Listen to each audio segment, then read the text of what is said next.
సంత్ శ్రీ సేవాలాల్ మహారాజ్ జయంతి వేడుకల్లో పాల్గొన్నారు సీఎం రేవంత్ రెడ్డి. అన్ని రోడ్లు లేకుండా ఏ తండా ఉండకూడదని, ఏ రాష్ట్రంలో అన్ని తండాలకి బీటీ రోడ్లు వేయాలని అధికారులను ఆదేశించారు సీఎం. ప్రతి తండాలో ప్రభుత్వ స్కూల్ కూడా ఏర్పాటు చేస్తామని సీఎం ప్రకటించారు. ఈనాడు ఈ వేదిక మీద నుంచి మా మిత్రులు అడ్లూరు లక్ష్మణ్ గారికి నేను ఆదేశాలు ఇస్తున్నా. అదేవిధంగా స్పెషల్ చీఫ్ సెక్రటరీ సవ్యసాచ్ ఘోష్ గారికి నేను ఆదేశాలు ఇస్తున్నా. తెలంగాణ రాష్ట్రంలో ఉన్న అన్ని తండాలకు బీటీ రోడ్లు వెయ్యాలి అని నేను ఆదేశాలు ఇస్తున్నా. ఈనాడు మా లంబాడ యువకులు చైతన్యంతో వివిధ జిల్లాలు వివిధ రాష్ట్రాలకు వెళ్ళి వ్యాపారాల రూపంలో ఆర్థికంగా ఎదిగినరు. తండాలో ఉన్నవాళ్ళు సైకిల్ మోటార్లు కొనుక్కున్నారు, బయటకు వచ్చిన వాళ్ళు కార్లు కొనుక్కున్నారు.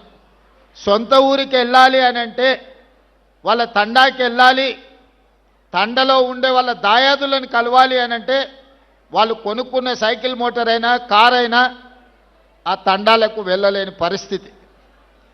వాళ్ళు బయట ఎంత గొప్పగా రాణించినా సొంత ఊరికెళ్ళి సొంత వాళ్ళని కలవాలనుకున్నప్పుడు రహదారులు లేని పరిస్థితి ఈరోజు మన రాష్ట్రంలో ఉంది. అందుకే స్పష్టమైన ప్రణాళికతోని నేను చీఫ్ సెక్రటరీ గారికి ఇన్స్ట్రక్షన్స్ ఇస్తున్నా.